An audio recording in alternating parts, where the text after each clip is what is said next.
Bismillahir-Rahmanir-Rahim. Letters to Tahira. Tahira K. Nam Khatud. By G. A. Parwez. Translated by Mrs. Suraya Alvi. Chapter 1. Status of Men and Women. First letter to Tahira. Dear daughter Tahira, may you have a long life. I want to bless you with a wish that you may happily live to see your progeny flourish and prosper. Firstly, you will ask what this wish means. Even if I tell you that it is an affectionate blessing, you will ask the meaning of blessing. If one has to ask for such a meaning, the wish loses its charm and effectiveness. A blessing, a subtle humor, and a melody or verse are effective only when they are spontaneously understood and absorbed. If you have to explain their meanings, they lose their spicy charm. Daughter, I do appreciate all your complaints, but whenever I write to Salim, I always mean that you are included, too. I did not think of you and Salim separately. But now I know that you are sensitive about it. And consequently I have keenly felt your special sarcasm that I, too, like other people, prefer a son to a daughter and consider a man better than a woman. No Tahira, you have misunderstood. This is simply beyond my imagination, but your sarcasm reflects depth of your vision and sensitivity of your feelings. I appreciate this, because I know if a woman's worthy emotions are not valued, how dangerous she can become. Listen, dear daughter. Do not ascribe a wrong meaning to this word dangerous. It should be understood in the context I use it. I believe it is not difficult for you to understand the correct meaning of my words, since you have been hearing them a long time.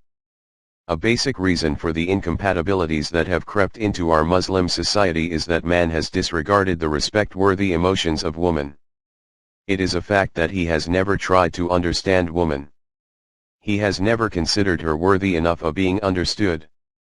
But has this neglect given him any peace? If your left eye is aching, can your right eye sleep peacefully? Status of woman under the prevalent laws. Tahira, in your mind you have quite easily concluded that since the Sharia laws, religious laws, have been formulated by men, they give them an upper hand and tend to suppress women. There is no doubt that our prevalent Sharia laws would result in the same mess. However, the reason is not as you have understood it. If we consider your reason to be correct, then men by nature are such that they want an upper hand and want to overpower and enslave women. If you remember, I had analyzed this fact in a letter to Salim, that there is no such thing as human nature. What we call nature consists of something that he has brought along from his animal life. As far as animals are concerned, you never see a male keeping an upper hand over his female. As such, men cannot have this streak because of their animal instincts. Besides animal instincts, the qualities that manifest in human nature are in fact the result of heredity, circumstances, education, and nurturing. Therefore, it would be incorrect to claim that because our Sharia laws have been made by men, they have given women a degraded position in them. Instead, it would be more appropriate to say that these laws had been formulated under such circumstances when tyranny, instead of justice, was the order of the day. At that time, the woman was hated. Hence, according to these laws and ideas, a woman's status was that of a downtrodden, enslaved and degraded being. These laws relate to our monarchical period and, as I have often repeated before, our prevalent Islam, too, was more or less formulated at that time. Life in this period, whether it concerned men or women, had coercion as its prominent feature. For example, all the laws formulated at that time reserved all the rights for the ruling class. The ruled had no rights. They could only beg for the royal benevolence. They could not demand anything as of right. According to these laws, the landlord had all the rights, and the tiller of the land was treated as a servant. According to these rules, a rich man could get all the luxuries whenever he wanted, and the poor received even their daily bread as a charity. In fact, the poor got something, too, but this was only to save the giver from the influence of the evil eye.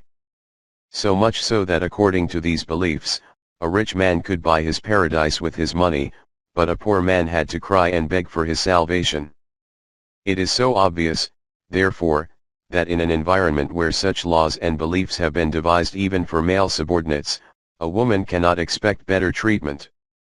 Influence of Christianity. In addition to tyranny, men were full of contempt for women when they made these laws. This had a particular reason. As I have indicated on several occasions, our prevalent Islam is made up of the customary practices of Jews, the racism and personality cults of Zoroastrians, and the monasticism and priesthood of the Christians. Christian priesthood had a very unwholesome image of woman. They believed that a woman was the source of all evils, because she was the reason behind poor Adam being expelled from paradise. She was regarded as a demon, because evil existed in the world due to her. Christianity thus regarded woman as the embodiment of all evils, and was, therefore, fit to be abhorred. Based upon this image, Christ's life of celibacy was regarded as the best model. The Christians went so far as to say that a woman did not even have a soul. This reminds me of an interesting anecdote. We had a man named Prem Singh in our village, who practiced indigenous medicine. He took care of both humans and animals. One's mother had kidney pain and she wanted Prem Singh to prescribe some treatment. He said, "You do not have kidney pain." Since she had suffered this malady many times before, she insisted that it was her kidney aching. On hearing this, Prem Singh said, "No auntie, you do not have kidney trouble because women do not have kidneys." He presumed that men were the only ones having hearts and kidneys. What could mother have said to this quack? She just said to him, "Prem Singh, butcher Mohammed Deen slaughters a she-goat daily, and she has 2 kidneys just like a he-goat." Prem Singh replied, "Auntie, it is different with a she-goat." As I was saying, the hateful Christian image of a woman filtered into Muslim society, too. This happened in the above-mentioned cruel society. This was the period in Islamic culture, during which women were auctioned in the market to be made into concubines, and everyone was free to buy and sell as many as he wanted, whenever he wished to. This business was legitimate according to Sharia, and is still so by the Sharia practiced by mullahs.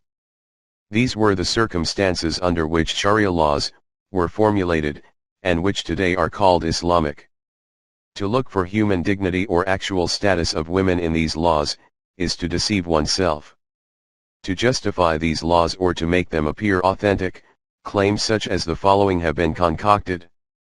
A woman has a defective mind. She was born out of Adam's rib, so like the rib she will remain crooked, and if you try to straighten her, she will break but will not become straight. A nation which allows a woman's opinion in matters of state and public life would perish. And so on so forth. Our moral code. On the basis of these beliefs and regulations, when a code of ethics was formulated, women were degraded in it as the following couplets read. If a woman had a righteous character, then she would not be called Zan, which means to beat, but would be called Mazan, meaning do not beat. What a good thing it was that Jamshed said to his companion, that a woman's proper place is either behind the veil or in grave. Remain alert even if you have a good woman. One's donkey should be tied securely, for even a friend could be thief. If you want to hear something in more explicit words, then listen to the Heer of Waris Shah, which reflects the society of Punjab and is always quoted like the Quran. I could have sent you a few relevant couplets, but the irony is that if I write some Persian verses, then I have to translate them. And if I say something in your own language, then I have to explain it as well. I do not understand what your schools and colleges are making of your generation. You forget your own language, and you do not learn any other well enough to be able to enjoy it. At least your generation is still tolerable, but I cannot say how the next one is being molded. But I forget, you and your generation are what we have made. And the future generation, too, will be whatever we will make of it. No one can blame the future generations. The behavior of children reflects their training, or the lack of it. Waris Shah. If a father wants to recite the writings of Waris Shah to his daughter, this could be embarrassing for him. Waris Shah's softest narration for women is that they are canyon of deceit. The word warrants a bit of analysis. In Surah Al-Yusuf, the famous quote of Zulekha's husband has been mentioned. These women are superb maneuverers. 12:28. However, we present this saying as if God ordained it himself. If ever you discuss women, somebody would immediately close the argument by saying, it is futile to discuss women as God himself has said. These women are superb maneuverers. 12:28. As such, no more reference is needed. Waris Shah, too, brands them as deceitful by following this revelation of God. The word canyon, in Punjabi and Urdu, is essentially derived from an Arabic word kaida kuna. It is, however, a very comprehensive word.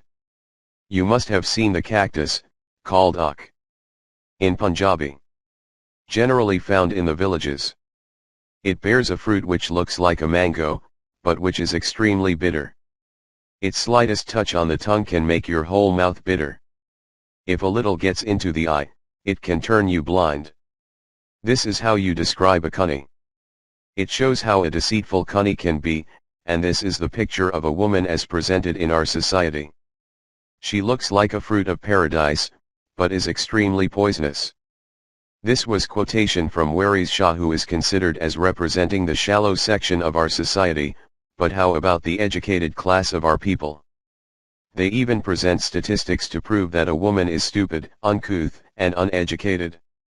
In the first place, for ages you deny woman any access to knowledge, then you present her as uncouth and raw material to prove your point.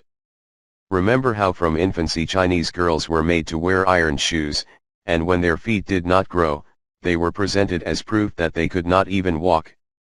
Before the revolution it was customary to bind the feet of Chinese women, so that their feet could not grow, thus making it difficult for them to walk. Woman and Quran. All of these, dear daughter Tahira, were the results of the above-mentioned laws and moral codes, which were the product of times mentioned above. However, the Muslim criteria of fixing the status of a woman, or man, are neither these social laws nor this moral code. For the Muslims, there is only one standard under the sky, and that is the Book of God, which they profess to believe in. What status does the Quran endows for woman? The details are lengthy, but there just reminds me of a joke which Allama Iqbal used to relate. He would say, if I were not a Muslim, and I had studied the Quran like an ordinary student, then I would have concluded that this book was written by a woman, who was taking revenge on man, for the usurped rights of her community. If one studies the religions and cultures of the world, it leaves no doubt in one's mind that a woman has been pushed to extreme degradation. On the other hand, in the Quranic study it appears as if she has been favored very much. For a start, the Quran has rejected the common belief that God created man. Adam first and then woman, Eve, was created out of his rib. By now, you must have understood that according to the Quran, this very concept that human beings were created by a special couple called Adam and Eve, is wrong. The Quran, in effect, presents Adam as the representative of mankind or humanity. Birth of a human. The theory of evolution tells us that life began with a single cell that later divided itself into two, i.e., an ovum and a spermatozoon. The Quran corroborates the same by saying, God created you from a single life cell and from it created its mate. For man a woman and for woman a man. And from them twain. 4. 1. In other words, the single life cell swelled and divided itself into two, and this continued until then a great number of men and women inhabited this world. And from them were created many men and women. 4. 1. You should note that the Quran does not discriminate between men and women by virtue of their genders. Their life source is the same, and they are like two branches of the same origin. Zawai. One of a pair. The Quran calls both man and woman as zawj. But in Urdu we call a woman the zawja of a man. We do not call a man the zawj of a woman. The Quran, however, calls both man and woman, zawj to each other, meaning companions. Further, it does not say that the woman is a man's zawj, and that the man is not. God addresses human beings and tells them, He has made zawj among you. 30. 21, 42. 11. Zawj means a friend and companion, which implies that men and women are each other's friends and companions. Accordingly, zawj would mean the ones who are complementary to each other. Given this meaning, a man complements a woman, and a woman complements a man. They are zawj to each other. The Quran has gone to the extent of saying, you are from each other. 3. 195. Therefore, no individual can call itself complete unilaterally. After this, the Quran has negated the myth that Adam had faltered in the paradise due to a woman.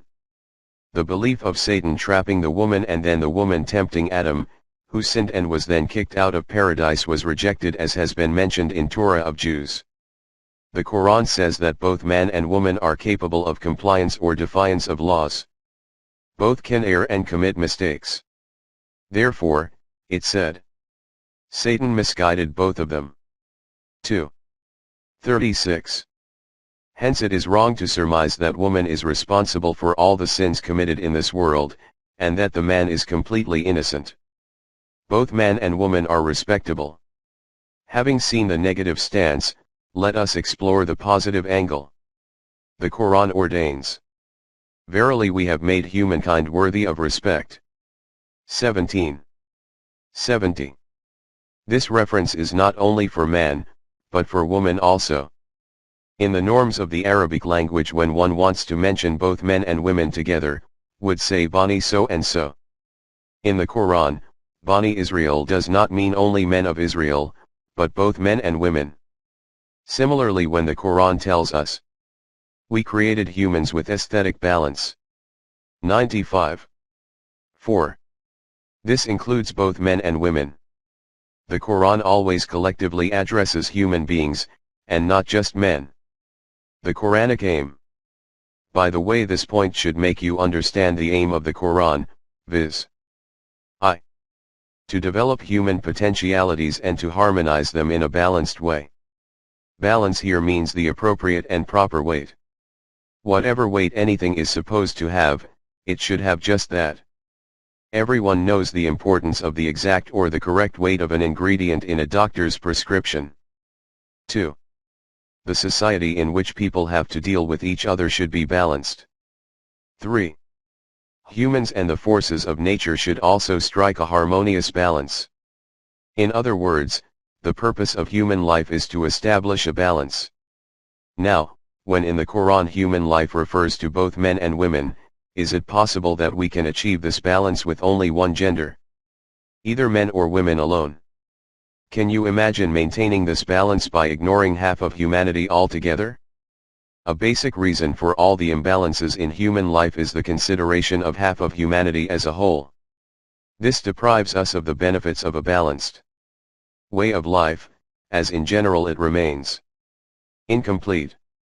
This ignorance goes a step further.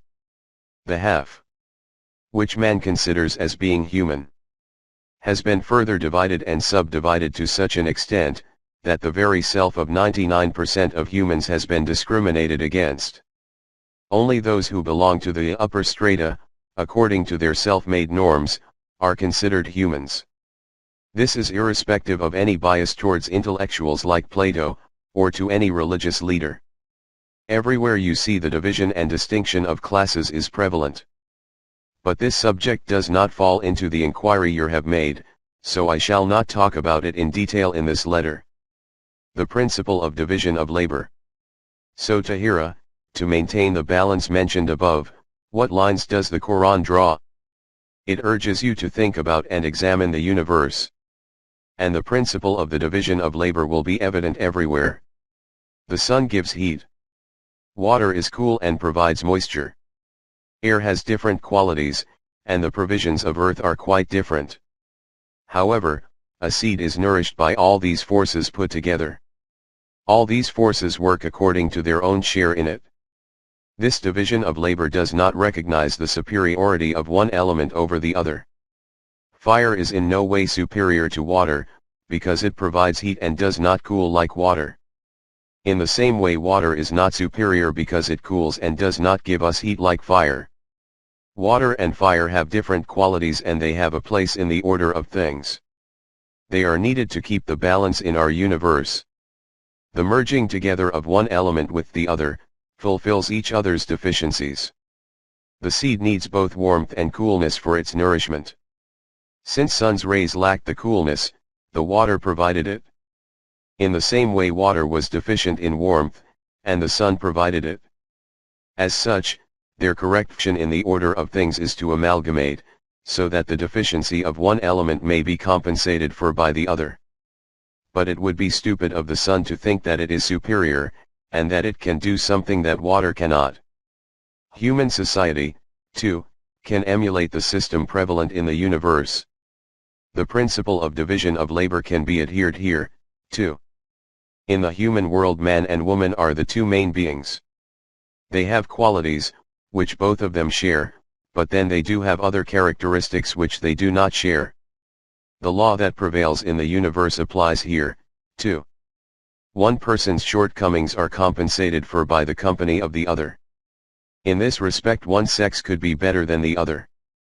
This means, if men are superior to women in one respect, women are superior to men in another respect.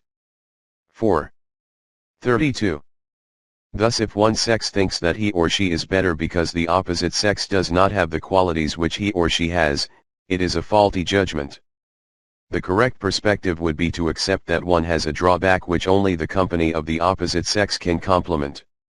Therefore, to complete oneself, one might seek the other's company. Hence, one is no better than the other sex. Rather, one needs the other's companies to complete oneself. Consequently, the Quran has made this the basis of relationship between men and women when it says, "We endowed you with Moda and Rahmath." 30. 21. Both these words require pondering upon. Moda ordinarily means love and attraction, but wajan is that nail which connects two things that mutually strengthen each other. That is why a complete display of the qualities of a thing is called madam. At another place in the Quran, this kind of complete merging of a man and woman has been referred to as a dress. The Quran says, "You are for each other like a dress is for a body." 2. 187. Myth, which means provisions for nourishment. Nourishment and security of the kind you get in a mother's uterus. Therefore, we endowed you with Moda and Rahmath. 30. 21. Would mean that mutual companionship of men and women nourishes and balances each other's capabilities. Hence, if a man thinks he is superior to a woman, it is just his self-inflated ego. It does not carry any weight in the scale of universal law. Woman's individual qualities. As I have mentioned above, men and women have many qualities which are common to both of them, for example, intellect and insight. Those aspects of life in which both have common qualities would work side by side. By virtue of the division of labor, mentioned before, a woman has been biologically endowed with the capability of giving birth and raising a child. This a man lacks. This female capability fulfills a basic need of the society, and thus compensates for man's great drawback. In this respect, a woman is far superior to a man. A mother's lap is the first training ground of a child. The child would be what his mother makes him. And the entire nation would be influenced by this upbringing. That is why in the Arabic language, and in the Quran itself, the nation is named as Ummah. The root of this word is which means mother. Therefore, according to the Quran, a mother is responsible for building and molding a nation. This is the one quality of woman, which man is deprived of. Just think of how colossal a burden of responsibility a woman carries, and how exalted her status is. A woman spends most of her life dealing with these responsibilities, and during that time she may be unable to participate in those activities which require effort and hard physical work. This role in society is fulfilled by man. He spends and uses all his time to exploit and develop the sources of nourishment. This is what is known as earning the daily bread. It is, however, obvious that this cannot give man an upper hand over a woman. A woman supplements one of his deficiencies and he covers for one of hers. In other words, the woman is productive or procures in one way, and man in another. One is superior in one aspect, the other is superior in another. God has made you superior to one another, due to having different qualities. 2. 34.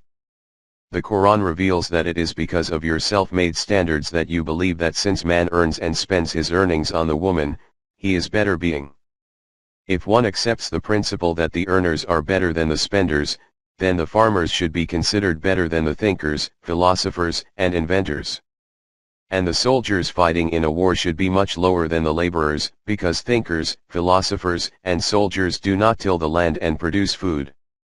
You have stretched this self-made criterion to such an extent, that a woman has started questioning as to why she was made a female, and not a man. The society that the Quran envisages can never raise such questions in a woman's mind. That is why God has said, on the basis of whatever qualities you have been endowed with by God, you cannot discriminate against the other sex in such a manner, that the other one yearns for the same. 4. 32. Men and women have different qualities depending upon their individual fields of work. The question remains whether both do their duties in the most conscientious and dedicated manner. Those who work diligently and wholeheartedly in their respective sphere of activities will reap the benefits in the society. You should only wish for being able to do your best in your respective fields. 4. 32. Common capabilities. Aside from this division of labor, the remaining human capabilities belong to both men and women. Surah Al-Ahzab mentions all these capabilities, which can be attributed to both men and women. If men have the potentiality to develop their personality by harmonizing themselves with the laws of Allah, then women also have a similar potentiality. If men can be members of a movement that aims at world peace according to the inviolable laws of Allah, then women also can participate in it by becoming its members. If men can restrain their capabilities so as to develop them within the laws of Allah, so can women. If men can vindicate the truth of their conviction through its practical implementation in life, so can women vindicate it. If men can remain steadfast on the path they have chosen, so can women. If men have the inexhaustible capacity to be more and more in harmony with the laws of Allah once they are set on this path, so have women this inexhaustible capacity. If men can sacrifice lower values for higher values, so can women. If men can exercise control and do not violate the limitations set on them, so can women. If men can keep their sexual urge within the desired limits, so can women. If men can understand the laws of Allah and focus their activities in life on them, so can women. Now if both men and women have equal capacities and potentialities, their results should also be the same for both of them. Hence both will enjoy protection and security, and all other such benefits and joy that will come out of their deeds. 33. 35. Tahira, look at all these Quranic details and think. Is there any aspect of life for which it has said that man has a particular quality which the woman does not? That man can do this and a woman cannot? Or that man can become this, and a woman cannot? That is why the Quran tells us, in clear terms, the positive actions of both men and women would bring them satisfying results. Both would experience heaven side by side. It will be the heaven of their home, of this world and in continuity of this life, the heaven of the hereafter. 4. 124. Nobody's toils would be wasted. 3. 195. You have seen, Tahira, that according to the Quran, Both men and women have been endowed with all the human qualities. The objective of life is to develop all these qualities, and to use them most appropriately. Therefore, on this account, there is no distinction between men or women. Both are entitled to enter paradise. As such, there is no reason why one sex should be distinguished from the other. 2. However, due to the universal law of division of labor, there are certain duties that only a woman can fulfill. In this respect, a woman compensates for one of man's great deficiency in society. But as a woman has to spend a great deal of her life fulfilling the call of these duties, she cannot earn her living. A man is thus called upon to fulfill this deficiency of the society. However, just as a woman cannot have an upper hand because she is fulfilling those duties which are impossible for a man to perform, in the same manner a man, too, cannot subjugate a woman by claiming that throughout most of her life she is incapable of earning her living. 3. Society's balance can be maintained only if all people perform their respective duties to the best of their abilities. 4. In this respect, the life gets divided into two spheres. One encircles the duties of a woman only, and the other encompasses duties in which both men and women can participate together. V. Just as it would be wrong for a woman not to perform the duties exclusively assigned to her, in the same manner it would also be wrong to confine to her particular circle and to prohibit her from entering the mutual enclosure. Both such actions can cause the disruption of the society. Men rule the women. After these Quranic explanations, let us now examine the verse that is causing you so much worry. This verse has been translated like this. Men are rulers of women, and because some spend on others from their earnings, they have been given supremacy over others. Therefore, good women are obedient and guard themselves against the unknown, even when nobody is looking. As for those women whom you are afraid would be disobedient, you should advise them, confine them to their rooms and beat them. If they listen to you and obey, then spare them. Surely God is great. 4. 34. From the translation of Sharafiuddin. Your anxiety is understandable because you have been reading the more common translations that arrive at the same conclusions which you have reached. These are the translations which men use to justify their use of the stick. They present this verse as the divine certificate or sanction. This translation tells you that because they earn and spend on women, men are the rulers. A woman is thus duty-bound to be obedient to man. And if she is not, then he can beat her. This is the position of women according to the common translations. Before I explain the correct meaning of this verse, I want you to understand an important point. When I say that our traditional translations do not give a correct understanding of the Quran, an objection is raised that as those learned translators were seasoned scholars of Arabic, how is it possible that they could not translate correctly? Today, we have Muslim countries whose mother tongue is Arabic, and if they, too, have not understood the correct meanings of the Quran, then who else would? Why translations are incorrect? These objections carry weight. To refute this objection, it is, therefore, absolutely necessary to know the facts. The scholars who translated the Quran were faced with the task of fixing the meaning of a certain word in the Quran, and in any case they had to turn to language experts. We had hundreds of Quranic explanations written in Arabic during the 3rd Hijra century. Some of these translators are even considered to be authorities on Arabic literature. Take, for example, Tafsir Jalalain, in which equivalents of the Quranic words have been used. Our translators considered these commentaries as the main basis for the translations.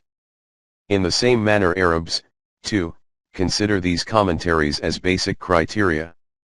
That is, whatever has been written in these Arabic commentaries is considered as the correct meaning of the Quran. This would therefore tell you that whatever meanings have been expounded in our translations, or else whatever understanding Arabic-speaking people have ascribed it, is in effect that comprehension of the Quran which our predecessors have written about in their commentaries. For instance, let us examine a relevant verse. 4. 34. In this verse Qawaman has been translated as ruler. Our ancestors consulted the Arabic commentaries to understand the meaning of Qawaman. In Kashif its meaning has been written as Musetaran, which means supervisors, and Jalalain had the equivalent word Mutasalayan, which means the one who imposes one's will on others. It is obvious that when our translators noticed that these scholars of literature and their commentaries have ascribed such meanings, they, too, translated it as ruler. This is the correct translation of the words which are the equivalent of Qawaman as used in these books, but not of the Quranic word Qawaman. As such, we should try to understand how this faulty comprehension crept into these commentaries. As I have mentioned before, these commentaries were written at a time when society was oppressed by kingship, and our Sharia laws had come under the influence of mysticism, Zoroastrians, Jews, and the Christians. Tabari's commentary was the earliest, and the others are in fact a continuation of the same. Tabari fixes the meaning of the Quran according to the previous commentators. In quite a few of my articles I have mentioned how these commentaries came into being, and how they were arranged and collected. The history of commentaries reveals that it was quite easy to coin a meaning. All these commentaries are a reflection of that society and period in which they were minted, which is certainly not the glorious time of the Messenger of God, peace be upon him. It is thus obvious that the comprehension of the Quran as fixed by these interpretations would be prejudiced. To understand this fact, let us once again examine the verse we have been looking at above. Traditions. We have seen that Kashif and others have understood Qawaman as supervisors and imposers, and justified the beating of women from this verse. Our books mention the circumstances which led to the revelation of this verse. They tell us that a woman complained to the Nabi, peace be upon him, about her husband who had slapped her, who in turn advised her to take revenge. But when this verse was revealed, he had to take his decision back. Another account tells us that the Nabi, peace be upon him, forbade the beating of women, and that upon hearing this Omar registered came and told him that after hearing this order, women had become bold towards their husbands. Thereupon the Nabi, peace be upon him, again allowed husbands to beat their wives. Following this, when menfolk resorted to the beatings, then the women came back to him with many complaints. Once again, on hearing these complaints, he told men that he disapproved of the beating of women. But when he wanted to allow the taking of revenge, then this verse was revealed. Therefore, the standing order remained that since men rule over them, they can beat the women. We are told by a Shaykh that once he was visiting Omar, when the latter happened to have an argument with his wife. Omar struck her, and then said, "Look, a Shaykh, remember 3 things that I heard the Nabi, peace be upon him, say. Firstly, a man should never be asked the reason for beating his wife.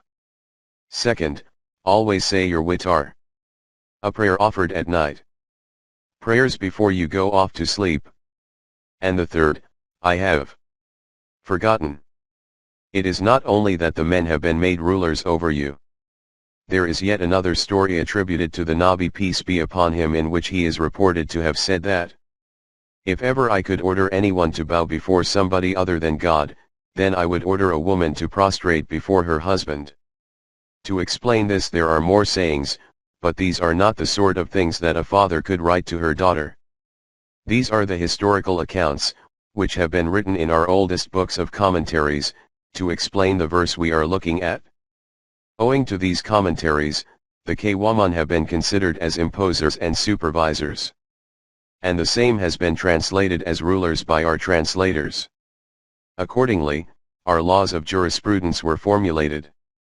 And as such, Hafiz in Autumn al-Quran has attributed all the religious laws pertaining to the beating and confining of women, to these traditions and commentaries. Another hurdle. These traditions created another big hurdle. If the early scholars had attributed the meanings of the Quranic verses to themselves, then the later experts could have differed from them. But because the former attributed the meanings to the Messenger of God, peace be upon him, then their referred explanations became quoted as having been said by the Messenger of God, peace be upon him. Accordingly, out of reverence, nobody could dare disagree to them. Hence if ever anybody disagreed with these meanings, the immediate rejoinder was, do you understand the Quran better, or is it the Messenger of God peace be upon him who knows more? Now, which Muslim worth his salt could ever claim to know the Quran better than the Messenger of God peace be upon him? In this way the explanations in these commentaries gain the status of basic laws for all times to come. It is, however, very clear that these faulty interpretations were never rendered by the Nabi peace be upon him. Rather these emanated from those traditions which were practiced several hundred years after the death of the Nabi peace be upon him. If the meanings had been got confirmed by the Messenger of God peace be upon him, then he would either have got an authentic book written along with the Quran, or he would have written it himself and given it to the people. But the Messenger of God peace be upon him did not give any such book to the people. And therefore, the meanings expressed in the books referred to above do not belong to him. The later comprehension belongs to our commentators and was fixed during the period mentioned above, but to give authenticity the practices cited are being attributed to Nabi peace be upon him. By now, Tahira, you must have understood how, K-Waman in 4:34 was translated as imposers, supervisors, and rulers. It would be of some advantage if I mention here a delicate point. It appears that somebody realized that some non-Muslims may object to the permission being given by the Messenger of God peace be upon him to maltreat women. Now see how they have tried to evade this objection. One account relates that when a woman accosted the Messenger of God peace be upon him and complained against her husband, she was allowed to take revenge. Then this verse was revealed, and the Messenger of God peace be upon him remarked, "We wanted something else but God ordered contrary to it." Tahira, do you understand what happened? The commentators tried to show that the Messenger of God peace be upon him wanted justice for women. But because God ordered something contrary to it, the Messenger of God peace be upon him was rendered helpless. Therefore, he had to concede and educate the people accordingly. The inventors of this explanation saved the Messenger of God peace be upon him from this objection, but made the blame go automatically towards God. The severity of the objection increases when you think that even the Messenger of God peace be upon him felt the harshness of the divine order. So much so, that he remarked, "We wanted something else, but God ordered contrary to it." It is very clear that this account has been conjured up later. The Messenger of God peace be upon him always kept his will in line with the divine laws. And he always wished it so. He would never say that he wanted something else, and that God gave him something quite the opposite. Those people who say that throughout his life the Messenger of God peace be upon him taught what was revealed to him, should ponder as to why the Messenger of God peace be upon him would desire one thing, when God ordered otherwise. Correct comprehension of the verse. Tahira, I realize that you are impatient to learn the Quranic sense of that verse. But unless you know the background to the prevalent explanation, you will not understand the real meaning. I deemed it necessary to go into these details, before coming to the actual and real meaning. First of all, note that this verse is not talking about a husband and wife. Rijal men, and Nisa women, in general, are being talked about. Therefore, the discussion concerns the duties of men and women in a society. You have seen that the women, owing to their particular duties, are unable to earn their living. And on the other hand, men have all the time to devote to this. Therefore, the Quran enjoins that according to the principle of division of labor, men are the providers of the living. This makes the meaning of this verse quite clear that in society it is the duty of men to earn the living. This is because the principle of the division of labor tells us that men have more of one kind of capability, and women have been endowed with more of another kind. Since men can devote all their time to earning a living and the women are at times unable to do so, then the income of men should fulfill the needs of women. This arrangement would provide women with the necessities of life, and their capabilities would flourish. Women would thus be free to use their abilities for the goals assigned to them. This is the meaning of Kaintat. See Konkanatan means a canteen. A water canister made of leather, which is used for transporting water. After it is filled, the opening can be securely closed so that water would not spill on the way. But it would be available for when and where needed. If women have to earn their own living, then they cannot use their abilities that they have been particularly endowed with to fulfill certain functions. These abilities would thus be misplaced and wasted.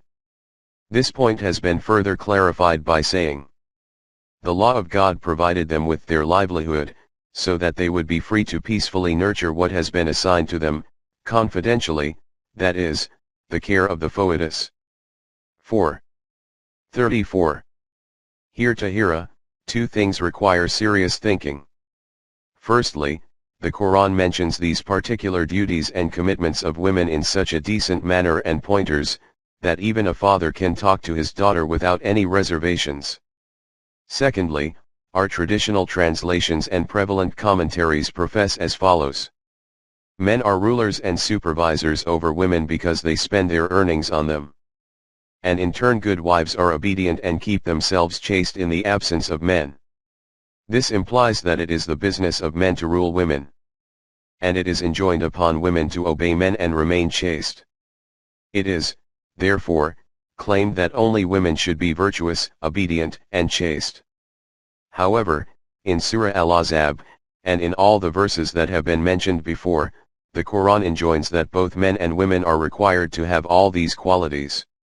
If it is necessary for a woman to be obedient, then according to the Quran, it is just as important for a man to be obedient. Therefore, the principle that only men are to rule and earn, and women to obey, is totally wrong.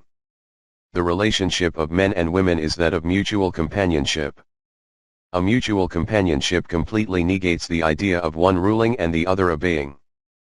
Both are, zawj, companions of each other, and both adhere to divine laws. The beating of women. Let us proceed and examine the rest of the verse. Since the commentaries have decided that men are to rule over the women, and that women are to obey men, then the rest of the verse in endorsing the first part was understood as, if a wife disobeys, then first she should be persuaded, thereafter, the mutual relationship should be discontinued, and if all these recourses are ineffective, then she should be beaten. 4:34. As written before, the reference here is not to husband and wife. We are talking about the duties of ordinary men and women. As said earlier, according to the principle of division of labor, men are required to earn and women, being free from such worries should, therefore, shoulder their own responsibilities to the best of their abilities. It is further stated that if women, despite this exemption, defy the principle of division of labor without any reason, as seen in some European countries, then it is necessary for society to halt this practice. If to copy men, they neglect their duties without any justification, then the human race could vanish. That is why it has been said that first, society should persuade them and explain that this trait of theirs would spell disaster. If, after this, they still do not listen, then they should be confined to the four walls of their homes. This would be like internment. If, however, they are still defiant, then they would qualify for corporal punishment, authorized by a proper court of law. My dear daughter, this is the correct comprehension and sense of this verse. Our legacy, however, has been telling us that as men are the rulers and supervisors of women, they have a right to enslave their wives. Since the wife uses her husband's earnings, it is her duty to obey him, and if she does not, then he has the right to use his stick and coerce her into obedience. Tahira, this letter has become quite long and there are still many of your questions, which require replies. Anyway, I shall definitely be writing to you again, and the forthcoming letters will contain the answers to every query of yours. But please do not hurry me. You know that I have so many other things to do. Peace be with you. Parwez. May 12, 1953. Appendix to the letter above. Certain queries regarding the following 2 points were received after the letter above was published. I. Why is the inheritance of a girl half that of the boy? 2. Why are two women equal to a man when giving evidence? Both these topics were in my mind, and as I had written at the end of the letter, I was thinking of clarifying these and other related topics in subsequent letters. However, judging from the number of letters I have received, readers are anxious about these two topics. Therefore, I have felt it appropriate that I should explain them sooner. Girls' share in inheritance. Regarding inheritance, the Quran tells us that the share of one boy is equal to that of two girls. 4:11. As I have mentioned in my previous letter, the Quran establishes a society in which men are the main earners, because the duties and responsibilities assigned to the women do not leave them with enough time to earn their own living. It is thus obvious that in a society in which the man is responsible for earning livelihood, he should get a larger portion when making an economic division. That is why, in inheritance, a boy's share has been kept double that of a girl. Girls have not been made responsible for their own, or their family's expenses. On the contrary, a boy has to bear his own expenses in addition to those expenses of his wife and children. As such, he should be getting the greater share. On the other hand, in a situation in which men are neglecting their duties and it is feared that the girls would be rendered destitute, then the Quran gives authority that, in a will, a person can divide his property as he pleases and according to the circumstances.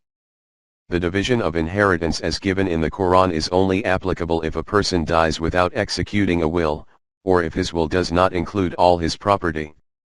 The Quran is quite clear about this. As you can see, the fixing of a lesser share for a girl neither lessens her rights nor degrades her status in the society, when compared to that of a man. Women's evidence. The second point is about evidence. Surah Al-Baqarah enjoins upon us that whenever you deal in loans, you should state it in writing and have two men to witness it. Further on it says, if you do not have two men, then make a man and two women as witnesses. The Quran itself explains why should there be two women. It is commonly understood that the verse means, if one of them forgets, then the other one reminds her. 282. But the Quran has used the word tadaya, which is quite different from forgetting. Basically it means to get confused or become perplexed. Given this explanation for the word, let us come to the actual verse. This verse raises these questions. I. Why does it necessitate two women in place of one man? 2. Why has it been said, particularly about women, that if one is perplexed then the other would remind her? From this it is commonly concluded that the Quran feels the women are less trustworthy and that their mental capability is less than that of men. For trustworthiness, the Quran enjoins the condition of two even for men. Would you conclude this that the Quran does not also trust men? Was it for this that one man was not considered enough? Was another one considered necessary for evidence? It is obvious that the Quran does not mistrust one man. The only purpose, according to the Quran, of having two men as witnesses is that if there is anything lacking in the statement of one, then the testimony of the other one would complement it.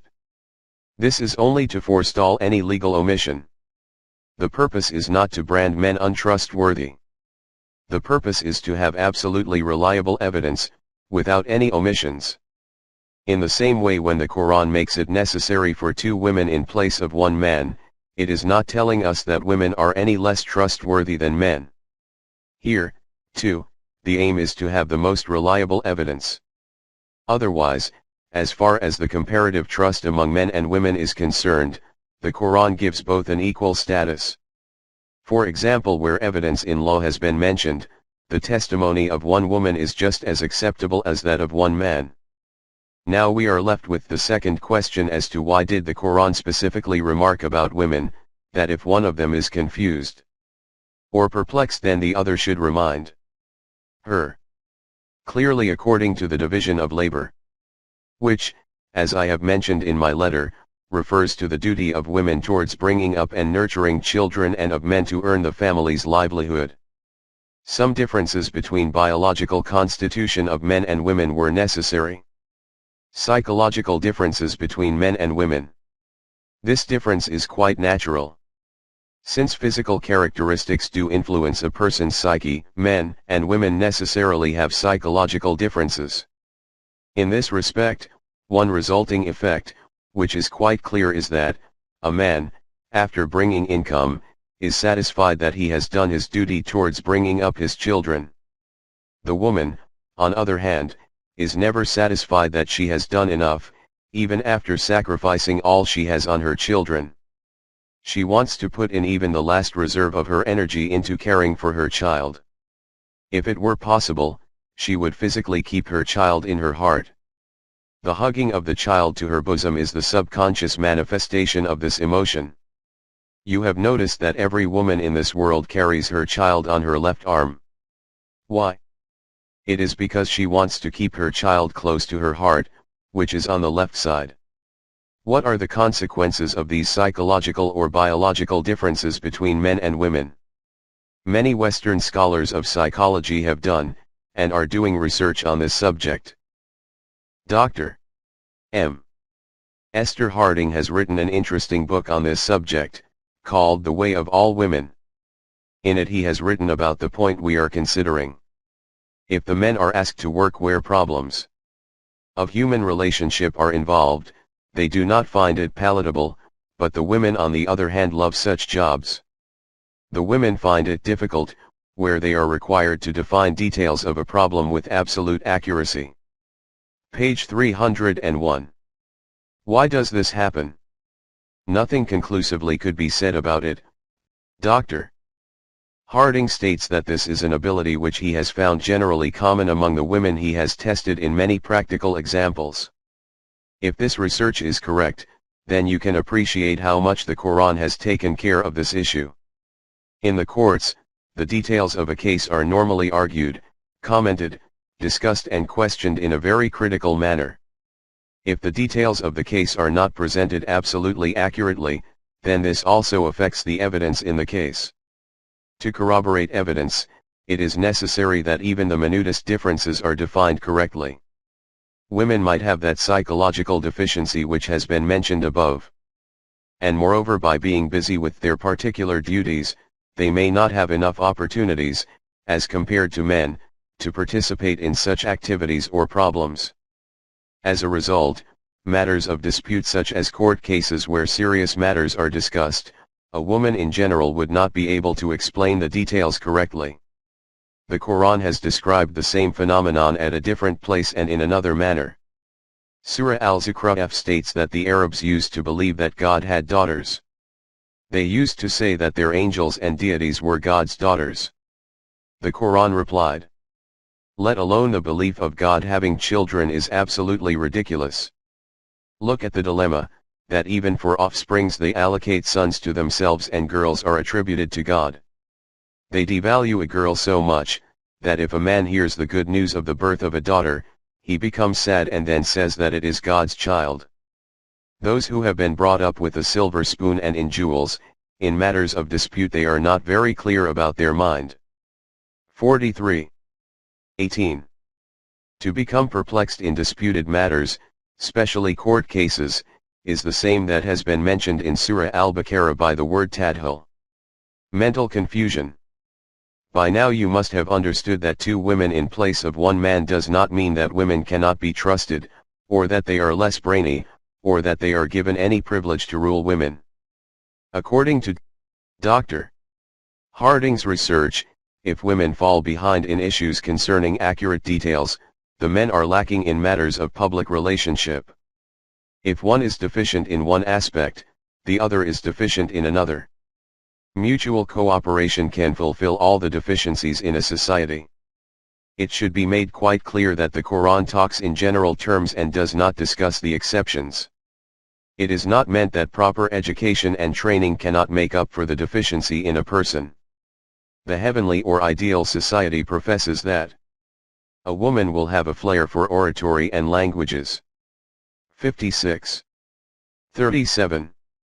Further to these explanations, it is to be noted that in respect of the two women, the Quran does not say that both of them are to give evidence one after the other, thereby making their testimony equal to that of one man. It says, if the one who is presenting evidence is uncertain due to some confusion, then the one standing by her should remind her. 282. This makes it obvious that if the woman recording the evidence is not confused, then any prompting by the other would not occur, and the testimony of a lone woman would be enough. It is also evident that if girls are not adorned by jewels only, that they would not be at a loss when problems in life are to be tackled.